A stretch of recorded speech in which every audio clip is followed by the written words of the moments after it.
Eh bien bonjour à tous, aujourd'hui dans cette vidéo je vais vous expliquer pourquoi moi je n'achèterai pas de Tesla. En première partie je parlerai de l'aspect technique et en deuxième partie je parlerai de l'aspect financier, l'aspect fiscal et toutes les taxes présentes et à venir.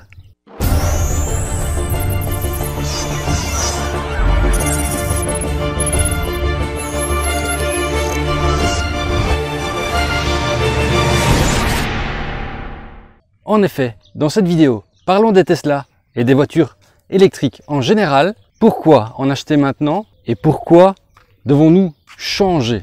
Pour l'aspect technique, il y a toutes les inconnues, évidemment, qui ne sont pas encore connues, et surtout concernant les batteries. Je ne vais même pas parler des moteurs, parce que c'est vrai que les moteurs électriques, ils existent déjà depuis un certain moment, même certaines années, et ils ont une belle puissance, et les moteurs électriques ont l'air d'être bien développés.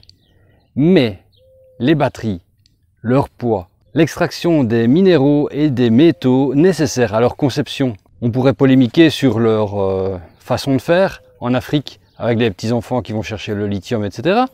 Mais ne parlons même pas de ça parce que nous n'avons pas la main mise dessus, malheureusement. Les fabricants de batteries ne nous demandent pas notre avis pour comment aller extraire les métaux rares et tout ce qu'il faut pour construire les batteries. Évidemment, tu pourrais me dire, oui, tu me parles de lithium, etc. Et toi-même, tu achètes des batteries nomades. Oui, c'est vrai. Mais les batteries nomades, on en est à quoi? On en est à 1 kW, 2 kW et 3, 4 kW pour les plus grosses qui sont un peu rarement achetées par les gens étant donné qu'elles sont encore assez chères. Quand on parle d'une batterie, d'une voiture électrique, on en est à 100, 120, 150 kW par batterie pour une voiture.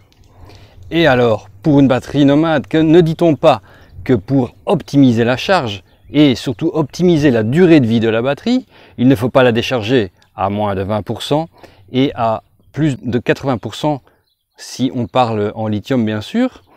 Et il ne faut surtout pas non plus la recharger tant qu'elle n'est pas un petit peu refroidie après son utilisation. Un bel exemple est également, je vais te montrer, je suis venu avec le vélo électrique qui lui a une batterie de ce côté-là, la batterie là, qui est encore en lithium-ion. Donc c'est à savoir que ce vélo-là est neuf de quelques mois. Il est encore en batterie lithium-ion alors que on est en technologie LFP, lithium fer phosphate. Que les batteries lithium-ion, qui sont encore dans beaucoup de voitures, uniquement les nouvelles sont en LFP, ont un cycle de vie d'à peu près de 500 à 800 recharges, avant de retomber à leur capacité théorique de 80% d'utilisation. Alors que les LFP, qui sont plus légères, donc pour un vélo, je ne te raconte même pas pour une voiture, ce serait quand même idéal, et a une durée de vie de 3000 à 6000 cycles. Mais pourquoi, en prenant l'exemple des vélos, ils mettent encore des lithium-ion dedans? Et parce qu'ils épuisent leur stock. Ils épuisent leur stock de lithium-ion, et un jour, dans 6 mois, 1 an, 2 ans, 3 ans, ils diront, concernant les vélos par exemple, ah ben voilà, notre marque sort une batterie LFP maintenant, valable pour 3000 cycles au lieu des 500, 800 de la lithium-ion. Ah ben bravo quoi, c'était déjà le cas 3 ans avant et c'est maintenant que tu nous sors ça. C'est exactement ce qu'ils font avec les voitures, ils étaient en lithium-ion et ils commencent à passer en LFP. Concernant le fait d'attendre pour la recharge, est-ce que tu as déjà vu souvent des gens possédant des voitures électriques, une fois qu'ils s'arrêtent à une station de recharge, s'ils en trouvent une, entre parenthèses, attendre que le moteur refroidisse avant de passer à la charge. À la charge, souvent, à la charge rapide. Les charges ultra rapides, même comme on dit maintenant. Et c'est la plus belle méthode pour tuer les batteries, entre autres, de la recharger le plus vite possible. Par exemple, avec les batteries nomades EcoFlow, c'est possible de les recharger très vite en 50 minutes. Évidemment, ce n'est qu'en cas exceptionnel ou de nécessité. Il ne faut pas faire ça pour chaque recharge. Par contre, quelqu'un qui a une voiture, il fait ça le plus souvent possible. Dès qu'il a la possibilité de faire une charge rapide, il le fait. Et pourquoi? Parce que la plupart, ici je vais parler pour le cas de la Belgique, mais la France est très similaire.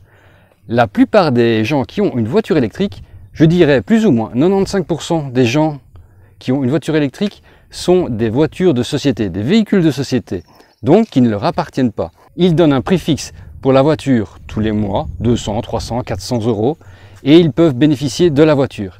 Et oui, avant c'était gratuit, cela ne l'est plus. Et la société qui prête la voiture, qui donne la voiture, quel est son avantage pour le moment? C'est encore de pouvoir la déduire à 100%.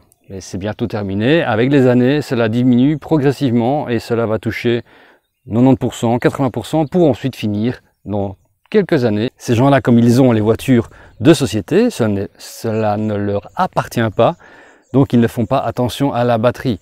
Puisque, une fois que la batterie sera terminée, ce qu'ils feront, c'est qu'ils diront à leur société qu'il faut changer parce que la voiture ne tient plus sa charge. Et pourquoi? Parce qu'ils auront malmené la batterie en faisant des charges rapides, en n'attendant pas que la batterie soit refroidie, en allant plus bas que les 20% et en allant plus haut que les 80% recommandés pour optimiser la durée de vie de la batterie. Concernant l'aspect technique des batteries, pour moi c'est encore trop tôt pour les acheter car les batteries LFP sont vraiment géniales, c'est pas ça, elles sont très bien, mais ils sont en pleine évolution et passent déjà, tu peux regarder sur YouTube, tu peux regarder sur Internet, ils passent déjà presque sur les batteries sèches. Ils ne les ont pas encore sortis ou les sortent en partie sur certaines batteries. Ils vont sortir ça, cela allégera le poids de la batterie, cela diminuera sa taille et cela augmentera sa capacité en puissance. Donc pour les voitures, cela augmentera l'autonomie de la voiture. Il y a quand même des sociétés qui parlent déjà de dépasser les 1000 km, voire les 1500 km. Alors pourquoi acheter maintenant une voiture qui est capable d'en faire 400 ou 500 si dans, peut-être pas un an, mais quelques années, 2 ans, 3 ans, 4 ans, 5 ans, ils nous sortent des batteries, des voitures avec des batteries sèches qui pourront faire plus de 1000 km, voire plus. Je sais que tu me diras, mais quand est-ce que tu as besoin de faire plus de 1000 km, voire même plus de 500 km avec ta voiture? Moi je te répondrai, si j'achète une voiture, c'est pour pouvoir faire tous les déplacements que j'ai besoin avec. Pas uniquement le fait d'aller travailler avec ou d'aller faire les courses au magasin avec. Si j'ai envie de partir en vacances avec, si j'ai envie d'aller à la mer ou dans les montagnes, je veux savoir utiliser le même véhicule et pas avoir un véhicule différent pour faire ces choses-là. Au prix où les voitures coûtent, où ces voitures-là coûtent, j'estime personnellement, et tu peux me dire en commentaire ce que toi tu en penses, je trouve que pour le prix que la voiture coûte, on doit savoir l'utiliser pour tout type de trajet qu'on a envie de faire avec. Et concernant un autre aspect technique qu'il ne faut pas oublier, c'est que pour le moment, les batteries pour les voitures sont tellement lourdes qu'elles ne peuvent pas aller partout. Il y a certains bateaux, certains navires, certains passages, certains ferries qui n'acceptent pas les voitures électriques. D'ailleurs, dans les sous-sols en Belgique, la plupart des sous-sols, on ne peut pas aller avec des voitures électriques dedans parce qu'ils sont encore avec les batteries lithium-ion qui ont une tendance parfois dans l'utilisation excessive de chauffer fort et d'exploser. Enfin plutôt exploser, non pas exploser, mais plutôt créer un incendie, prendre feu, donc la voiture prend feu. On a déjà vu beaucoup d'exemples comme ça de voitures ou de bus qui sont hybrides qui ont pris feu en pleine rue. Et dû au poids de la voiture, évidemment, il faut des pneus renforcés ou de meilleure qualité, non je ne dirais pas, mais renforcés, oui, exprès pour les voitures électriques, étant donné le poids qu'elles ont. Cela existait déjà sur tous les véhicules utilitaires. Si tu en as déjà eu un, tu dois savoir que les pneus sont renforcés. Ce ne sont pas des pneus standards, ils sont renforcés pour le poids qu'on peut mettre dans le fourgon, la fourgonnette, etc. Donc les voitures électriques subissent le même problème, il faut des pneus renforcés. Donc je te dis que le prix, il est bien plus élevé, bien sûr, et à la conception, cela pollue plus. C'est encore un détail un petit peu en plus quand on dit oui, je ne pollue pas quand je roule. Pas directement, mais peut-être à la production de la voiture beaucoup plus. Il y a des études qui montrent qu'il faut que la voiture ait dépassé les 130 voire les 140 000 km avant de dépasser la pollution d'un véhicule thermique. Maintenant, passons aux autres aspects que les aspects techniques. Si tu es français que tu me regardes, sache que en Belgique, il n'y a aucun incitant fiscal pour acheter une voiture électrique, dans le sens où en France, il y a les avantages à l'achat de quelques milliers d'euros. J'ai entendu jusqu'à des 6 000, voire des 7 000 euros, on disons même encore 5 000. En Belgique, il y a zéro. Tu veux acheter une voiture électrique comme belge, tu vas l'acheter et tu payes le prix plein pot. Pour te montrer la vision du gouvernement, en Belgique, il y a une taxe de circulation sur la voiture. Par exemple, sur la voiture que j'ai, je paye presque 500 € par an pour pouvoir rouler avec. Donc c'est juste, je la sors du garage, je la mets sur la rue, 500 €. Hein. Voilà, c'est la Belgique, c'est le pays des taxes. Je sais qu'en France aussi c'est pas mal, mais il y en a un beau lot à prendre exemple. Et le problème, c'est qu'ils prennent exemple l'un l'autre. Ils voient quelque chose en France, ils le font. Les Français voient quelque chose en Belgique, ils le font. C'est incroyable. Et donc n'oublions pas là-dessus que le gouvernement, n'importe lequel d'ailleurs, de n'importe quel pays, lorsque la plupart des gens passeront peut-être un jour, on verra, hein, sur des voitures électriques, ce sont toutes des voitures sur lesquelles ils n'auront pas toutes les accises et les taxes sur les carburants. Donc il faudra bien qu'ils se rabattent sur quelque chose d'autre que les taxes et les accises sur les carburants qu'ils n'auront plus pour rentrer de l'argent dans les caisses.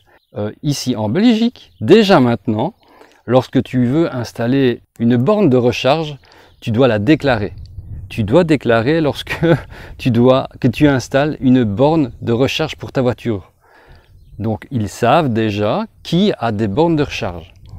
Et écoute-moi bien, ce que tu verras venir, du moins en Belgique, mais je pense bien que cela arrivera dans d'autres pays, que le prix de l'électricité pris par la borne de recharge électrique sera supérieur au prix électrique du reste de l'habitation. Il sera plus cher, puisque de là, ce sera de l'électricité qui va dans un véhicule, et là, ils mettront leurs taxes et leurs accises. À savoir au passage que le prix de l'électricité en Belgique est bien plus élevé qu'en France, et il oscille entre 35 et 50 cents pour le moment, à l'heure de la vidéo. C'est plus ou moins 40 cents, cela dépend, pour le kilowatt. Et nous avons eu l'expérience qu'il a déjà dépassé lors des hauts pics, il a déjà dépassé les 60 cents. Hein. Un autre aspect concernant la recharge des véhicules électriques et les systèmes photovoltaïques en Belgique, nous passons progressivement aux compteurs analogiques, donc les compteurs type NG en France, parce que nous avons encore beaucoup les compteurs à roulettes. Tant que nous avons les compteurs à roulettes, on ne va pas se plaindre, c'est bien. Au passage, tant que nous avons les compteurs à roulettes, nous payons une taxe pour les panneaux solaires qui est à peu près de 65 € par mois. Et oui, une autre taxe. Et lorsque nous passerons, ou si nous passons, parce que nous pouvons le faire, au compteur digital, en fait, nous devrons payer la taxe par rapport à la quantité d'électricité que nous renverrons dans le réseau. Donc en plus on renverra dans le réseau, on devra payer, plus on devra payer. Ça c'est pour la partie Wallonie. Tu vas me dire, bon, si c'est pour recharger une voiture électrique, etc., il y a un moyen de se débrouiller et faire des répartiteurs d'électricité dans la maison. C'est vrai, tu as raison. En Flandre, par exemple, l'autre partie de la Belgique, ils ont des compteurs capacitaires. C'est-à-dire qu'une fois sur le mois, tu consommes une grosse quantité d'énergie. Imaginons que tu mets, je ne sais pas moi, un radiateur et une grosse machine, et tu montes à 4000 watts, et ben tu payeras pour tout ton mois le tarif 4000 watts. Même si tout le reste du mois, tu restes à une moyenne de consommation de 1000 watts. Donc tu penses bien que déjà pour la Flandre, ben, c'est râpé les compteurs à charge rapide. Parce que si tu mets chez toi un compteur à 3, 4, 5 000 watts, ben, tu seras d'office tous les mois au tarif, tu vois, il y aura des tableaux, quoi, hein, au tarif de cette capacité-là, au lieu d'avoir la capacité réelle de ce que tu consommes pour le reste de ton habitation. Un autre aspect qui est complètement fou, et là, ça ne tient qu'à la Belgique, parce que j'ai remarqué que autant en France qu'en Espagne, c'est complètement différent. Et en Belgique, pour la partie wallonne, à partir des années 2025, 2028, etc., suivant la norme euro de la voiture. Donc par exemple, une diesel Euro 5 ne pourra plus rouler en 2028.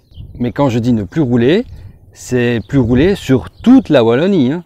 C'est pas comme pour le moment en France ou en Espagne où tu ne peux plus rouler dans certaines villes. Ici par exemple, à Bruxelles, une voiture comme ça en 2025 ne peut plus y aller. Mais après, elle ne pourra plus rouler du tout. Mais par contre, on pourra la revendre pour qu'elle roule en Espagne, par exemple. Ou l'utiliser en Espagne. Parce qu'en Espagne, je prends cet exemple-là parce que je le connais, il y a d'autres exemples pour d'autres pays. En Espagne, cela ne concernera que les villes de plus de 50 000 habitants dans lesquelles les voitures thermiques, enfin, un petit peu vieilles, ne pourront plus rentrer. Mais par contre, dans tout le reste du territoire, ces mêmes véhicules pourront rouler. Évidemment, avec ce qui est fait maintenant, hein. C'est pas fixe dans le temps, on verra comment ça va évoluer. Mais lorsque tu te balades, de toute façon, moi je connais l'Espagne, quand tu te balades dans n'importe quelle partie de l'Espagne, et au plus tu vas dans le sud, et au plus c'est la mentalité du pétrole, hein. Parce que tu vois des stations-service partout, des garages partout, des carrosseries partout, et tu ne vois presque pas, ou pas, de bornes de recharge électrique pour les véhicules électriques. Enfin, je vais en terminer là la vidéo pour ne pas qu'elle soit trop longue, mais il y a encore beaucoup d'aspects qu'on pourrait aborder pour expliquer que pour le moment, pour mon avis personnel, c'est beaucoup trop tôt pour acheter un véhicule électrique, pour le prix, pour les aspects techniques, les aspects fiscaux, etc. Dis-moi, toi, dans les commentaires, ce que tu en penses, si tu trouves que c'est le moment d'acheter un véhicule électrique ou pas du tout. Et sur ce, on se voit dans une autre vidéo. À la prochaine. Allez, ciao!